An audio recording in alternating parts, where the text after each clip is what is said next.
Ayan guys, magtutorta tayo ngayon ng ano nga to? Dulong. Yawa. Dulong. Ayan. Lagyan na ni Rose ng itlog. Uy. Isang itlog ilalagay. Ayan. Mamaya lalagyan ko ito ng sibuyas. Tortang dulong. Sibuyas sa kabawang, di ba? Sus, ginuo na unsan. Mura naman kung di ko mamuloto ay. Pero lami ni siya kayo. Tortang. Asa man akong giingon pero may talong-talong oy. Sus, ginuo. Hidlaw man siguro kanis talong. Nagmukha na akong talong yun. Oras mukha na akong talong. Unsan naman yun. Budlag yung kaayo pagka dugay nakadili nakatilaw talong ba.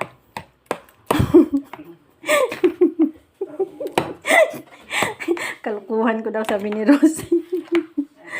So kuwang pa ni og lamas. Butangan pa ni og sibuyas, bawang. At sabi ko kasi ano lagi na niya. hindi gabi ay sunog na. Okay, mamaya abangan natin yung talong ay talong. Ayan, sunog na kawali. Pagprito tayo ng labayita, pagkain ni Sir, partner ng oatmeal. O, diba? Masarap to. Favorite to ng alaga ko. Ayan. Nasunog lang kawali. Sa kakaisip sa talong. Ano ba yan? So, habang nagpiprito tayo ng labahita. I-prepare natin itong kanyang oatmeal partner sa labahita. O, diba? Ayan, takali na natin ang Quaker oat.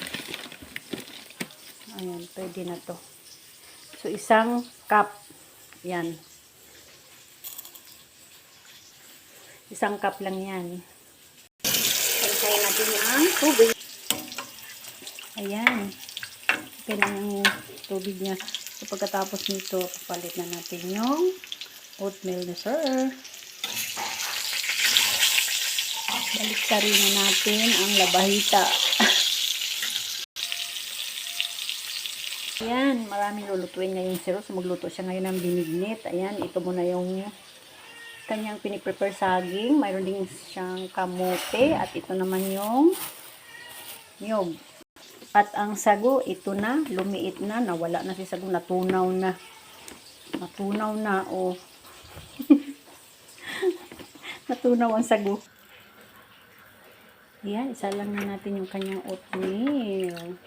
At luto na yung kanyang labahita. So, ayan, ito na yung kanyang glutinous na panghalo sa kanyang binignit. Sarapan mo, Rose, ha? Bala na daw kung masarap. Ayan, balikan natin yung oatmeal, sir. Kung pwede na. Ayan, malapot-lapot na siya.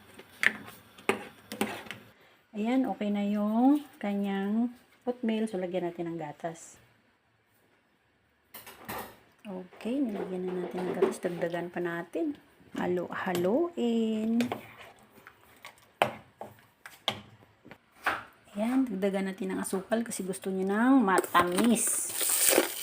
Ayan. Okay na yan. Okay. Ayan, isasali na natin. So, isang mug lang dapat. O, sobra. O, diba? Ready na sa sir kumain. And then, yung kanyang coffee. Okay, ayan na. Pwede na kumain si sir. Ready na yung kanyang pagkain. Let's go!